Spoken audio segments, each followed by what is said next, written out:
샬롬, 오늘도 주의 평강이 여러분과 함께하기를 주의 이름으로 축원합니다. 오늘도 주님과 동행하고 말씀과 함께하는 하루의 삶이 되시기를 주의 이름으로 간절히 축원합니다. 오늘 아침 하나님께서 우리에게 허락해 주신 말씀은 출애굽기 8장 1절에서 15절 말씀입니다. 주님께서 모세에게 말씀하셨다. 너는 바로에게로 가서 나 주가 이렇게 말한다 하고 그에게 이르기를 나의 백성을 보내라. 그들이 나를 예배할 수 있게 하여라. 내가 그들을 보내지 않으면 나는 개구리로 너의 온 땅을 벌하겠다. 강에는 개구리들이 득실거리고 위로 올라와서 너의 궁궐과 너의 침실에도 들어가고 침대로도 올라가고 너의 신하와 백성의 집에도 들어가고 너의 화덕과 반죽하는 그릇에도 들어갈 것이다. 또한 그 개구리들은 너와 너의 백성과 너의 모든 신하의 몸에도 뛰어오를 것이다 하여라. 주님께서 모세에게 말씀하셨다. 너는 아론에게 이르기를 지팡이를 들고 강과 운하와 늪 쪽으로 손을 내밀어서 개구리들이 이집트 땅 위로 올라오게 하라고 하여라. 아론이 이집트의 물 위에다가 그의 팔을 내미니 개구리들이 올라와서 이집트 땅을 뒤덮었다. 그러니 솔객들도 자기들의 술법으로 그와 똑같이 하여 개구리들이 이집트 땅 위로 올라오게 하였다. 그때에 바로는 모세와 아론을 불러들여 부탁하였다. 너희는 주께 기도하여 개구리들이 나와 나의 백성에게서 물러가게 하여라. 그러면 내가 너의 백성이 주께 제사를 드릴 수 있도록 너희를 보내주겠다. 모세가 바로에게 대답하였다. 기꺼이 그렇게 하겠습니다. 그러면 제가 언제쯤 이 개구리들이 임금님과 임금님의 궁궐에서 물러가서 오로지 강에서만 살게 하여 임금님과 임금님의 신하들과 임금님의 백성이 이 재앙을 피할 수 있게 기도하면 좋겠습니까?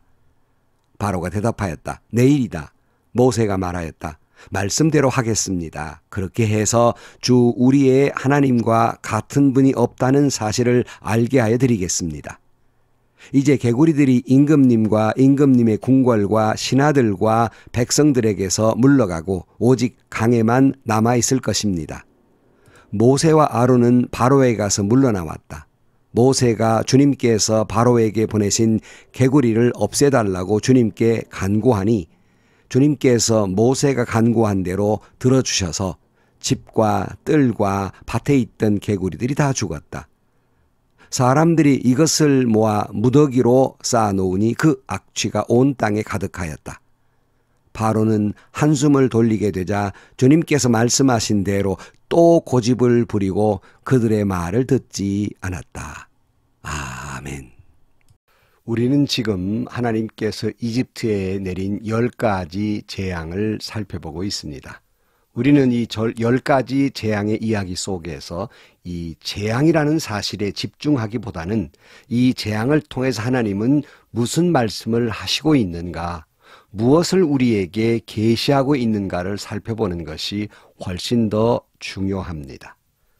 먼저는 하나님께서 언제나 이스라엘 백성을 이집트에서 종살이에서 해방시켜서 가나안 땅에 가게 하겠다고 하는 언약, 이 언약의 말씀을 이제 출애굽기를 통해서 이루어 가시는 과정을 우리가 출애굽기를 통해서 볼 수도 있지만, 한 가지 요즘 더 강조해서 보고 있는 것은 그런 것이 아니라 곧 하나님께서 오늘 본문을 통해서 이 출애굽 사건을 통해서 하나님이 하나님 되심을 계시하고 있다는 것입니다.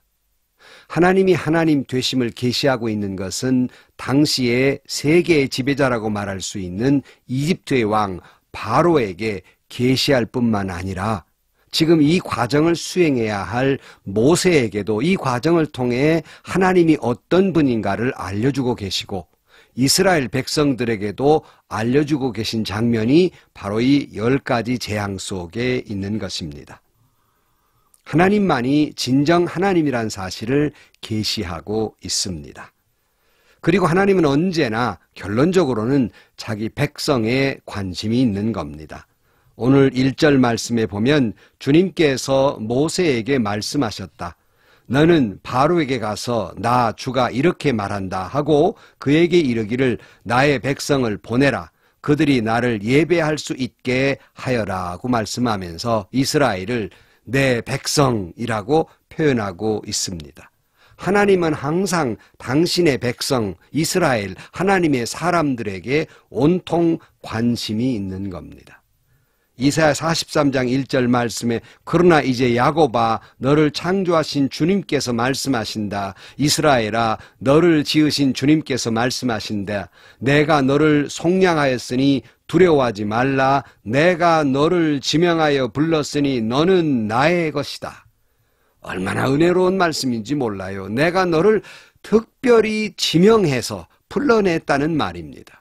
이 말씀의 의미는 우연히 이렇게 된 것이 아니라 창조로부터 하나님이 우리를 창조하실 때부터 특별한 목적을 가지고 저와 여러분을 꼭 집어서 하나님의 백성을 삼으셨다는 겁니다. 그러므로 너는 나의 것이다, 너는 나의 것이다 라고 말씀하고 있는 겁니다.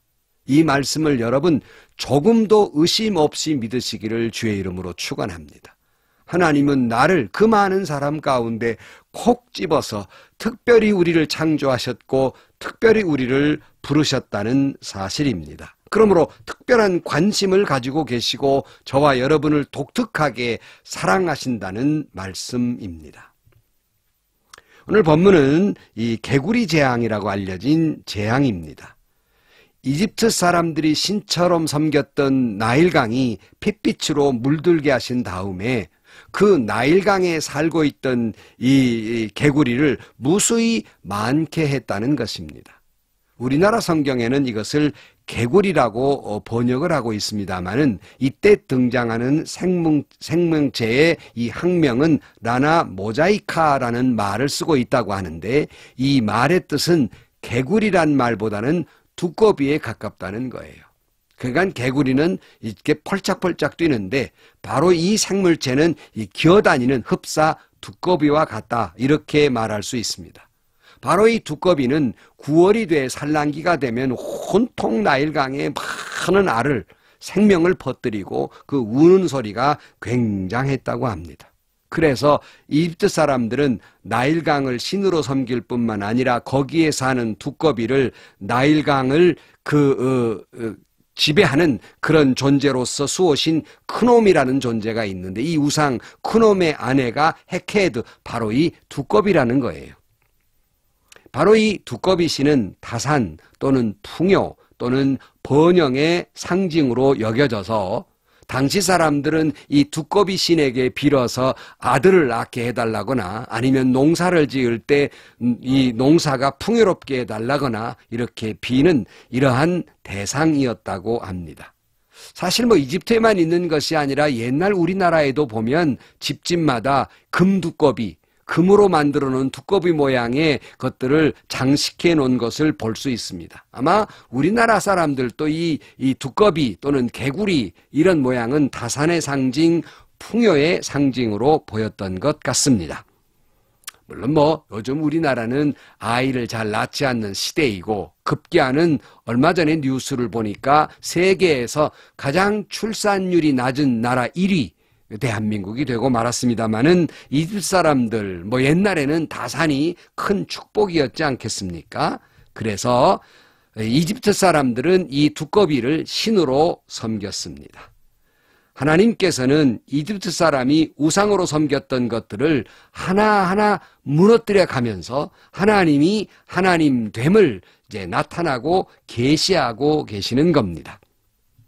혹시라도 여러분들이 우상처럼 섬기며 살아가는 것이 있습니까? 여러분의 우상은 무엇입니까? 전제로 하는 것은 여러분이 우상처럼 생각하는 것은 반드시 무너져야 합니다. 그 우상이 무너져야 하나님께서 역사하시고 은혜를 베풀어 주십니다.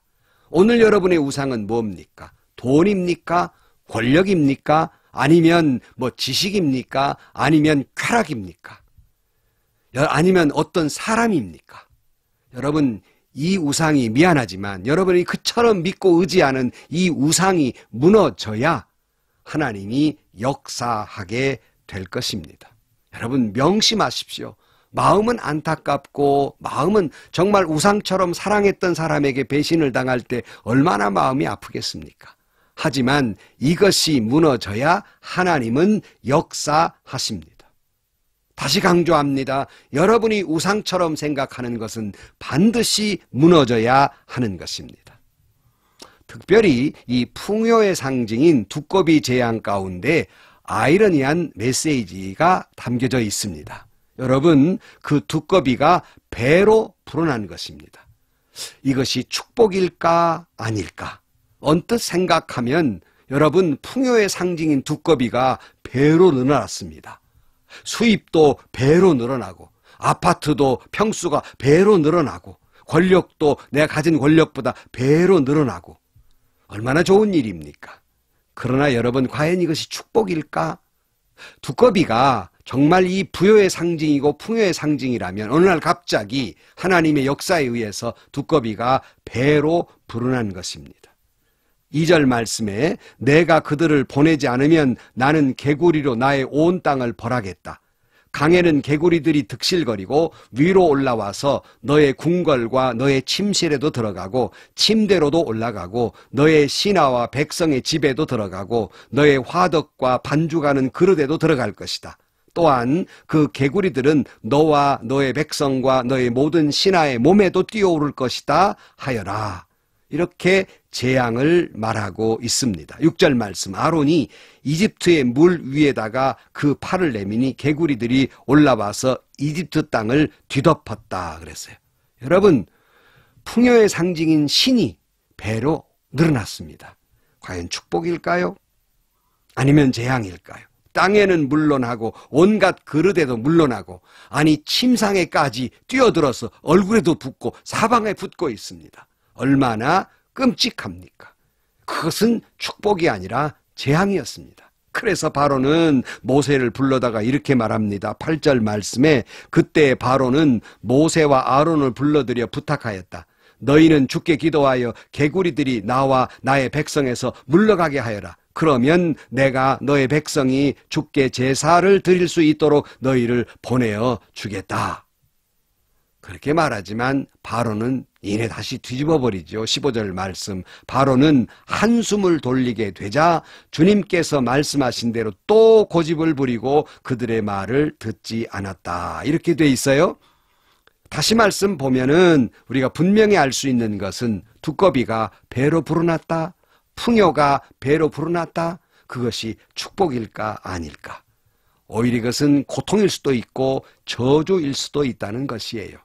좀 극단적인 예지만 여러분, 우리나라의 로또 복권 당첨되신 분들의 일화를 이렇게 보면 물론 잘된 분도 계세요. 하지만 상당히 많은 가정에서 이 로또 복권 당첨돼서 또는 땅이 갑자기 중심지가 돼서 땅값이 올라서 이 부자된 졸부들의 모습을 보면 오히려 이 풍요가 배로 불어난 바람에 가정이 무너지고 인생이 무너지고 자식이 망가지는 일들을 비일비재하게 볼 수 있는 겁니다.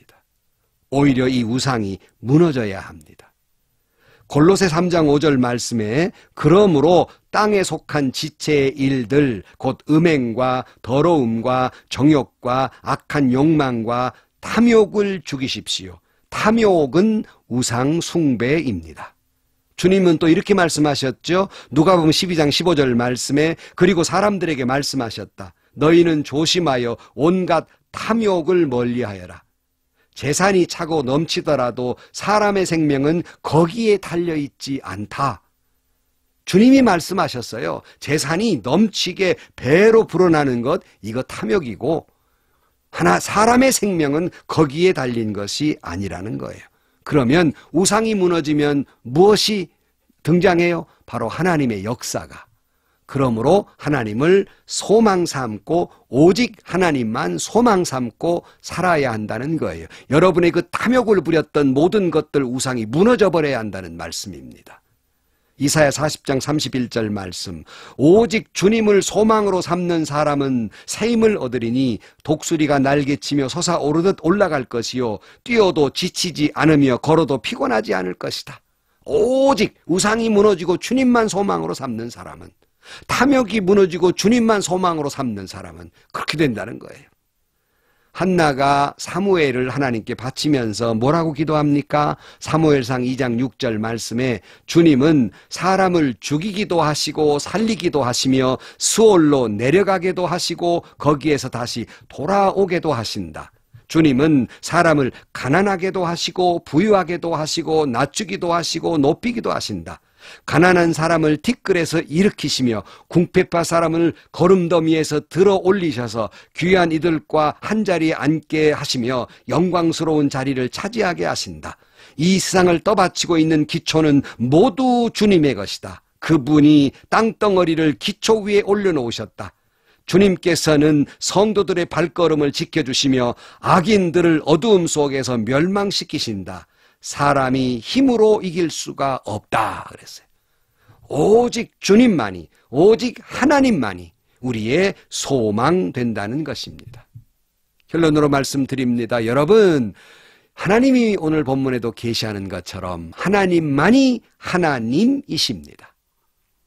그동안 내 속에 있는 온갖 우상들, 온갖 의지하고 살았던 그것이 물질이든 권력이든 지식이든 어떠한 쾌락이든지 간에 여러분 이 우상, 이 탐심이 무너져버리고 우리를 당신의 백성으로 삼으신 하나님만을 바라보고 하나님만이 나의 하나님이라고 믿고 주님을 소망 삼고 살아가서 도리어 놀라운 축복이, 놀라운 은혜가 여러분 가운데 충만하시기를 주의 이름으로 축원합니다. 기도하시겠습니다. 하나님, 우리는 하나님을 믿고 의지하며 사노라 하면서도 얼마나 세상의 것을 탐욕스럽게 욕심내고 그리고 얼마나 세상 것들을 우상으로 삼고 살아가는지 모릅니다. 우리 마음에 이 우상을 무너뜨려 주옵소서. 주님만이 소망 삼고 살아서 주님께로부터 오는 진정한 은혜와 축복을 누리며 살아가는 저희들이 되게 하여 주옵소서. 예수님의 이름으로 기도하옵나이다. 아멘. 우리가 보통 하나님보다 더 사랑하는 것을 우상이다 그러는데요. 좀 더 쉽게 말씀을 드리면 여러분이 지금 하나님 말고 의지하시는 것이 있습니까? 물질이든 권력이든 사람이든 우상입니다. 미안하지만 괴로운 일이지만 이 우상 무너져야 합니다. 그래야 하나님이 역사하실 것입니다. 오직 하나님만 바라보고 오직 하나님만 소망 삼고 살아가는 여러분이 되셔서 오늘도 행복이 넘치고 축복의 은혜가 넘치는 하루가 되시기를 주의 이름으로 간절히 축원합니다.